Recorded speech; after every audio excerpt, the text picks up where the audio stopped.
किसी का कहना है कि सर न्यूमेरिकल बहुत ज्यादा थे, किसी का कहना है कि सर कंसेप्चुअल क्वेश्चन बहुत ज्यादा थे, किसी का कहना है कि मेरी शिफ्ट डिफिकल्ट थी, किसी का कहना है कि नहीं सर इस बार तो पेपर ही पता नहीं कहाँ से आया था। तो देखिए ठीक है, मैं समझता हूं कि जब हम पेपर देने गए होंगे हर किसी की शिफ्ट में किसी ना किसी तरह के जो क्वेश्चंस हैं वो अलग अलग तरीके से पूछे गए, तो मैंने इसीलिए चारों शिफ्ट के पेपर आप लोगों के लिए सॉल्व किए। 2 शिफ्ट का पेपर आप लोगों को करा चुका हूं, तीसरे शिफ्ट का करा रहा हूं और उसके बाद हम चौथे शिफ्ट का भी करेंगे। लेकिन उसका एक एग्जाम डिकोडर मैंने पूरा डिकोड कर दिया है कि पेपर में किस तरह के क्वेश्चन आए, कहां से आए, कितने न्यूमेरिकल आए, कौन सा डिफिकल्ट था। चलिए इसके बारे में डिटेल में बात करते हैं विद इन 5 मिनट्स। देखिए सबसे पहली बात तो आपको बता देता हूं कि अगर कोई भी बात आपको मुझ तक पहुंचानी है तो shubham.agarwal.faculty@textbook.com पर आप ईमेल करके अपनी बात मुझ तक जरूर पहुंचाएं। दूसरी बात, टेलीग्राम ग्रुप जरूर ज्वाइन कर लें, Shubham Agrawal sir text book, ताकि आपको रेगुलर अपडेट्स मिलती रहे। और रोज रात को 8 बजे मैं आप लोगों के लिए यूट्यूब पर लाइव सेशंस लेता हूं। अब रही बात कि अगर आपको रिवीजन के पॉइंट ऑफ व्यू से बीएमसी से लेके स्ट्रेंथ ऑफ मटेरियल तक कोई भी सब्जेक्ट रिवाइज करना, उसके ऊपर क्वेश्चंस करने, तो पीडीएफ आप लोगों को मेरे टेलीग्राम ग्रुप से मिल जाएगी। इन लिंक्स पे क्लिक करना उस पीडीएफ में और उस पर्टिकुलर सेशन में जाके आप उस सब्जेक्ट को रिवाइज भी कर सकते हैं, उसके ऊपर 100-150 क्वेश्चन भी लगा सकते हैं। ठीक है भाई, और ये क्वेश्चन भी मल्टीपल एग्जाम से लिए गए हैं, इसमें कुछ अपने बनाए हुए क्वेश्चन भी हैं। अब बात आ जाती है कि जो 4 शिफ्ट का पेपर हुआ है, इन चारों शिफ्ट के पेपर में अगर आप देखें तो 9 तारीख को सबसे ज्यादा न्यूमेरिकल थे। फिर उसके बाद अगर आप देखेंगे तो शिफ्ट 1 में 10 तारीख को 16 न्यूमेरिकल, फिर 11 तारीख वाली में 10 न्यूमेरिकल थे और 10 तारीख वाली में शिफ्ट 3 में 8 न्यूमेरिकल थे। इन टोटल अगर मैं एवरेज भी निकाल लेता हूं चारों शिफ्ट का तो 13 न्यूमेरिकल एक शिफ्ट के एवरेज बैठते हैं। ठीक है भाई, और वहीं पे अगर आप देखते हैं तो कंसेप्चुअल सवाल सबसे ज्यादा आए हैं 10 तारीख को तीसरे शिफ्ट में, क्योंकि ऑब्वियस सी बात है न्यूमेरिकल कम थे तो कंसेप्चुअल ज्यादा होंगे। अब इसमें सवाल ये आता है कि टफेस्ट कौन सी थी भाई। तो भाई टफेस्ट की बात की जाए तो सबसे टफ जो शिफ्ट मेरे हिसाब से बैठी होगी चारों पेपर सॉल्व करने के बाद, देखिए हर कोई अगर मैं पूछूंगा तो हर किसी की अपनी राय होगी, मैं इस समय अपनी राय देना चाहूंगा। ठीक है ना, लेना ना लेना आपके ऊपर है। मेरे हिसाब से टफेस्ट नंबर 1 पर जो टफेस्ट की कैटेगरी में नंबर 1 पे बैठा है वो 9 अक्टूबर की शिफ्ट 1 वाला पेपर है, क्योंकि इसके अंदर न्यूमेरिकल सर्वेइंग के जो आए वो काफी अच्छी तरीके से उन्होंने फॉर्म किए थे, और सर्वेइंग के न्यूमेरिकल 11 तारीख वाली शिफ्ट में भी आए और उनको भी बहुत अच्छी तरीके से फॉर्म किया गया था। ठीक है ना, और इसलिए इनको दूसरे नंबर पर डाला जाएगा क्योंकि न्यूमेरिकल थे भी कम, और लेकिन जो कॉम्प्लेक्सिसिटी है वो भी 9th वाली में ज्यादा रखी गई थी। ठीक है भाई, उसके बाद मेरे हिसाब से तीसरे नंबर पे रहा 10वीं तारीख को जो शिफ्ट 1 में पेपर हुआ, और चौथे नंबर पे रहा, ठीक है ना, टफनेस के पॉइंट ऑफ व्यू से या डिफिकल्टी लेवल के पॉइंट ऑफ व्यू से। ठीक है ना, ये कुछ नंबरिंग है आपके हिसाब से, मतलब मेरे हिसाब से। ठीक है, अब यहां पर इसमें इनके बारे में डिटेल में भी बात कर लेते हैं कि भाई 9 तारीख को कैसा रहा, 10 तारीख को कैसा रहा। देखो 9 तारीख को अगर आप बात करते हैं तो मेजरली जो सवाल आए हैं वो सर्वे, सॉइल, बीएमसी और आपके फ्लूइड मैकेनिक्स से आए हैं। देखें तो सर्वेइंग में 13 सवाल थे, सॉइल में 12 सवाल, बीएमसी प्लस कॉन्क्रीट के 14 सवाल और फ्लूइड मैकेनिक्स के 12 सवाल थे, जिसमें कि अगर आप देखते हैं तो न्यूमेरिकल जो सबसे ज्यादा है वो सर्वे से है, जैसा कि मैंने आपसे शुरुआत में भी कहा। और फिर वहीं पे अगर आप देखते हैं तो फ्लूइड मैकेनिक्स से भी 3 सवाल थे। खास बात ध्यान दीजिएगा कि रेलवे के भी 2 सवाल थे, वो भी न्यूमेरिकल, ओवरऑल 3 सवाल थे। ठीक है ना, और दोनों न्यूमेरिकल बहुत अच्छे रेलवे से इन्होंने बनाए। अगर मैं इसको थोड़ा और शॉर्ट में समराइज करूं तो आपको ये देखने को मिलता है कि सबसे ज्यादा कंसेप्चुअल सवाल BMC, survey, soil and FM से देखने को मिले, लेकिन न्यूमेरिकल सबसे ज्यादा आपको सर्वे से देखने को मिले, और नंबर से भी देख रहे हैं आप। एफएम के भी थोड़े अच्छे से पूछे गए थे, न्यूमेरिकल रेलवे के भी बड़े अच्छे थे दोनों। ठीक है ना, खास बात यह है कि अगर मैं इसको और समराइज करता हूं तो बीएमसी को पहले से बेहतर तरीके से इस बार पूछा गया है, रेलवे के सवाल काफी अच्छी तरीके से बनाए गए हैं, सर्वे को तो वेरी डिफिकल्ट बना दिया इस बार बच्चों के लिए। ठीक है ना, और रही फ्लूइड मैकेनिक्स की तो उसको भी थोड़ा बेटर वे में पूछा गया, मतलब ये नहीं कहूंगा कि डिफिकल्ट, लेकिन बेटर कहूंगा। बाकी सब में ठीक है, ऊपर नीचे होता रहता है। मिसलेनियस कैटेगरी के भी 2 सवाल थे और मॉडरेट लेवल के ही थे। ठीक, अब आ जाता हूं 10वीं तारीख पे। 10वीं तारीख का जो शिफ्ट 1 का पेपर था उसके अंदर अगर आप देखते हैं तो टोटल 16 न्यूमेरिकल थे, जिसमें से कि 5 न्यूमेरिकल आपके सर्वेइंग के ही थे। सर्वेइंग ने तो आफत मचा दी इस बार। ठीक है ना, उसके बाद अगर आप देखें तो हाईवे से 3 न्यूमेरिकल, एस्टिमेट से 3 न्यूमेरिकल, आरसीसी से 1 न्यूमेरिकल, सोम से इरिगेशन से 1 न्यूमेरिकल और फ्लूइड मैकेनिक्स से भी 3 न्यूमेरिकल। इन टोटल अगर देखते हैं तो भाई मेजर सब्जेक्ट इसके अंदर जो साबित हुए इस बार वो था बीएमसी प्लस कॉन्क्रीट, उसके बाद आपका अगेन सर्वे, उसके बाद फ्लूइड मैकेनिक्स। ठीक है ना, फिर आप सॉइल को भी एक बार के लिए लेना चाहें तो ले सकते हैं। एनवायरमेंट 9 नंबर की, ठीक है, तो ओवरऑल आपको नजर भी आ रहा होगा। समराइज कर देता हूं तो भाई देखा जाए तो सबसे ज्यादा कंसेप्चुअल सवाल बीएमसी, एफएम और सॉइल से देखने को मिले। न्यूमेरिकल आप देखेंगे तो सर्वे, एफएम और एस्टिमेट, और हर शिफ्ट के अंदर सर्वे आगे रहा है न्यूमेरिकल में। अच्छा, एक शिफ्ट ऐसी थी जिसमें एस्टिमेट भी रहा, ये देखिए, वरना एस्टिमेट हर शिफ्ट में इस बार नहीं रहा है न्यूमेरिकल में, जबकि हर बार रहता था। ठीक है, अब यहीं पे अगर मैं बात करता हूं तो 10 तारीख को शिफ्ट 3 को भी देख लेते हैं।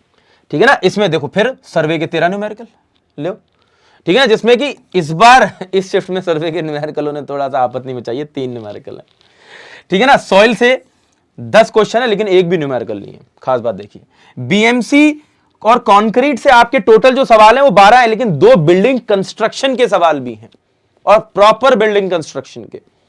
ठीक है भाई, हाईवे और रेलवे से भी सवाल है 11, जिसमें कि 9 हाईवे के हैं और 2 रेलवे के हैं। रेलवे से एक्सपेक्टेशन 2 की होती है, लेकिन हाईवे से 5 या 6 की होती है, लेकिन 9 सवाल है। इन्वायरमेंटल इंजीनियरिंग के 10 सवाल, इरिगेशन एंड हाइड्रोलॉजी के 11, फ्लूइड मैकेनिक्स के 11। तो इसमें काफी अनइवन डिस्ट्रीब्यूशन था जो 10 तारीख की थर्ड शिफ्ट थी। इसमें अगर आप देखते तो न्यूमेरिकल का परसेंटेज भी काफी कम रहा बाकी की अदर शिफ्ट में, किसी भी शिफ्ट से आप कंपेयर करते हैं तो।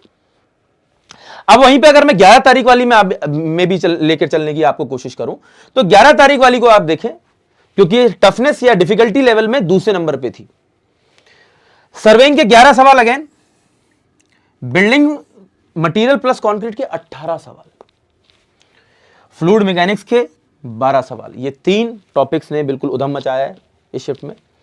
इसमें देखा जाए तो भाई फ्लूइड मैकेनिक्स के 4 सवाल थे, फिर सर्वे के 2 थे, और फिर हाईवे प्लस रेलवे के 2 थे, और फिर इरिगेशन एंड हाइड्रोलॉजी के भी 2 थे। ओवरऑल अगर मैं बात करता हूं तो इसके अंदर जो सर्वे थी काफी डिफिकल्ट इन्होंने रखने की कोशिश करी है। ठीक है ना, और मुझे लगता है कि हाँ, जो सर्वे के 2 न्यूमेरिकल थे वो दोनों ही न्यूमेरिकल अच्छे बनाए थे, इसलिए मैंने इनको डिफिकल्टी के लेवल पे दूसरे नंबर पे डाला था। ठीक है, अच्छा, इसके अंदर एक चीज आपको ये भी देखने को मिलेगी कि, लेकिन मैंने इसमें कुछ शायद से कुछ, वापस चलते हैं, 1 मिनट, सही रखा है, कोई दिक्कत नहीं है, परफेक्ट है। ठीक है, मैंने कहा यार गड़बड़ तो नहीं है, मैंने कहीं डेटा गड़बड़ तो नहीं दे दिया आपको। ठीक है ना, तो ये परफेक्ट है। अब इसमें मैंने इसका भी वो बनाया था, सर्वेइंग के जो न्यूमेरिकल थे वो काफी डिफिकल्ट रखे इन्होंने, एक चीज। दूसरी चीज, बीएमसी को फिर इस शिफ्ट के अंदर काफी बेटर वे में पूछा गया, डायरेक्ट। पहले तो क्या होता था, जैसे पीवाईक्यू उठा लिया, डायरेक्ट क्वेश्चन उठा लिया, इस तरह से नहीं। इस बार इनको थोड़ा सा मॉड्यूलेट करके भी पूछने की कोशिश की है। रेलवे को पहले से ज़्यादा बेहतर तरीके से, हाईवे को भी बेहतर तरीके से पूछा गया है। इस बार ट्रैफिक इंजीनियरिंग के ऊपर भी जोर दिया इन्होंने। ठीक है ना, और बिल्डिंग मटेरियल्स के अंदर भी काफ़ी अच्छी तरीके से घुसे हैं ये। उसके बाद अगर आप देखते हैं एफएम को, तो एफएम में जितने भी क्वेश्चन आए हैं किसी भी शिफ्ट के अंदर, उनको पहले जैसे क्वेश्चन पाते थे उनसे थोड़ा बेटर वे में ही पूछने की कोशिश की है। तो आप देख रहे होंगे कि ओवरऑल अगर मैं चारों शिफ्ट की एक समरी बनाता हूं ना, तो पहली बात तो ये हर बार से चारों शिफ्ट डिफिकल्ट थी। मैं इन चारों के बीच में कंपैरिजन बना रहा हूं कि ठीक है, इन चारों में कंपेयर करके देखें तो कौन सी शिफ्ट ज्यादा टफ बैठेगी या कौन सी डिफिकल्ट बैठेगी, इस तरह से देख रहे हैं हम। ठीक है ना, फिर भी अगर मैं आपको कहता हूं कि सीबीटी 2 के पॉइंट ऑफ व्यू से, क्योंकि सीबीटी 2 के लिए कैसे तैयारी करें इसकी भी बात मैं आपको बता देता हूं। सीबीटी 2 में पता नहीं कि किस तरह के सवाल बेसिकली, क्योंकि उन्होंने पैटर्न तो बता दिया कि हम एमसीक्यू टाइप पूछेंगे, सीबीटी बेस्ड क्वेश्चन पेपर होगा, लेकिन एग्जैक्टली ये नहीं बताया कि हम इस तरीके के सवाल पूछेंगे। लेकिन मैं आपको बताऊं, सीबीटी 1 के पेपर ने ये इंडिकेट कर दिया है, और मैं इसीलिए उन चुनिंदा क्वेश्चंस को निकाल रहा हूं चारों शिफ्ट में से, जो कि आप कह सकते हैं कंफ्यूजिंग या डिफिकल्ट या अलग टाइप के क्वेश्चंस थे, जो कि ये इंडिकेट भी करते हैं कि सीबीटी 2 का पेपर कैसा हो सकता है। और एक तरह से जिन क्वेश्चन ने बच्चों को सीबीटी 1 में परेशान भी किया है, तो वो क्वेश्चन भी अलग से होने चाहिए, मेरा ऐसा मानना है। और क्या कहते हैं, मैं आपको उसके लिए एक लाइव सेशन भी आपके लिए ऑर्गेनाइज करूंगा, most difficult and confusing questions of SSC JEE 2023। तो उस सेशन को आप लोग जरूर अटेंड करें। बाकी सीबीटी 2 के पॉइंट ऑफ व्यू से आप लोगों के लिए बूस्टर लाइव बैच भी शुरू हो चुका है, इसकी 20 अक्टूबर से क्लासेस भी शुरू हो चुकी हैं, 4 से 5 क्लासेस हो भी गई हैं। ठीक है ना, और क्या कहते हैं, आपको इसको ज्वाइन करना चाहिए। दूसरा, अगर आप आने वाले एग्जाम्स के लिए तैयार कर रहे हैं अपने आप को, एई या जेई एग्जाम्स के लिए, तो इस बार मैंने एक फाउंडेशन बैच इस तरह से डिजाइन किया कि आप कोई भी एई एग्जाम, कोई भी जेई एग्जाम एक सिंगल बैच में पढ़ के फोड़ सकें। इसमें हर सब्जेक्ट को कवर कर रहा हूं, टॉपिक वाइज कवर कर रहा हूं। ठीक है ना, हर एक सब्जेक्ट को टॉपिक वाइज थियोरेटिकली, कंसेप्चुअली और न्यूमेरिकली तीनों तरीके से वो किया जा रहा है इसमें कवर। इसमें गूगल मीट सेशंस भी रखे हैं बच्चों के लिए, एग्जाम स्ट्रेटेजी सेशंस प्लान करने के लिए, उनकी क्या स्ट्रेटेजी होनी चाहिए एग्जाम को लेकर, ठीक है ना, उनके डाउट सेशंस लेने के लिए, ठीक है ना। टेस्ट सीरीज भी हमने इसी के अंदर रख दी हैं, सारे सब्जेक्ट्स के नोट्स भी इसी के अंदर रख दिए हैं, क्लास नोट्स के अलावा एक पर्टिकुलरली अलग से नोट्स, और इसी के अंदर आपको बुक भी मिलती है ताकि आप एग्जाम्स के लिए बेटर प्रैक्टिस भी कर पाएँ। और तो ये पूरा इसमें रहेगा, आपको कुछ नहीं करना है, टेक्स्ट बुक की एप्लीकेशन डाउनलोड कर लेनी है। और सबसे फोरमोस्ट बात बता देता हूँ कि जो भी बच्चे CBT 2 के लिए तैयारी कर रहे हैं या किसी भी एग्जाम के लिए तैयारी कर रहे हैं, टेस्ट सीरीज आपको टेक्स्ट बुक की एप्लीकेशन से अच्छी कहीं नहीं मिलती। तो टेक्स्ट बुक की एप्लीकेशन आपके पास होनी ही चाहिए, पहली चीज़। दूसरी चीज़, इन बैचेस की मदद से ये हमने बहुत अफोर्डेबल, बहुत इकोनॉमिकल बच्चों के लिए बनाए हैं, ठीक है ना। पूरी इन्फॉर्मेशन आपको दे देता हूँ, इन्फॉर्मेशन आप ले लो, चॉइस आपकी हमेशा ही रहेगी, ठीक है ना। आपको कुछ नहीं करना है, टेक्स्ट बुक की वेबसाइट को खोलना है, सुपर कोचिंग में जाना है, AEJ एग्जाम सेलेक्ट करना है, AEJ सुपर कोचिंग को ऑप्ट कर लेना है, बस, और कुछ नहीं करना है। इसी के अंदर बुक से लेके, नोट से लेके, क्लासेस से लेकर टेस्ट सीरीज तक हर एक चीज इसी के अंदर अवेलेबल है। एक सब्सक्रिप्शन और कुछ नहीं करना है। एक सब्सक्रिप्शन है, ऑनगोइंग बैचेस का, सारे बैचेस का एक्सेस आपको एक बार में मिल जाएगा। कोई अलग अलग बैच नहीं लेना, कोई अलग अलग पैसे नहीं देने, ठीक है ना। और जब तक आपके पास सब्सक्रिप्शन है, ऑनगोइंग बैच हो या आने वाला कोई बैच हो, कोई नई वैकेंसी आ जाती है, उसकी बैच के लिए भी आपको कोई पैसे नहीं देने हैं। आपके पास सब्सक्रिप्शन है, आपने सिंपल क्लास में बैठ जाना है, कुछ नहीं करना है। इसकी प्राइसिंग हमने बहुत इकोनॉमिकल रखी है बच्चों के लिए, 12 महीने की with book, with test series, with everything is 5959, और उसको भी हम कम कर सकते हैं अगर आप टेक्स्ट बुक पर जाते हैं और मेरा नाम यूज करते हैं। कुछ नहीं करना है, बस मेरा नाम यूज करना है, शुभम सर, SHUBHAMSIR,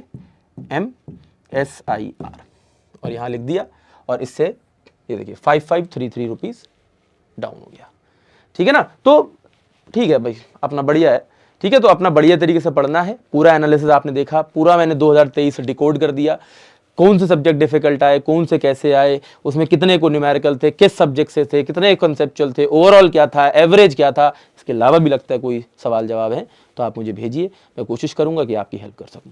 धन्यवाद।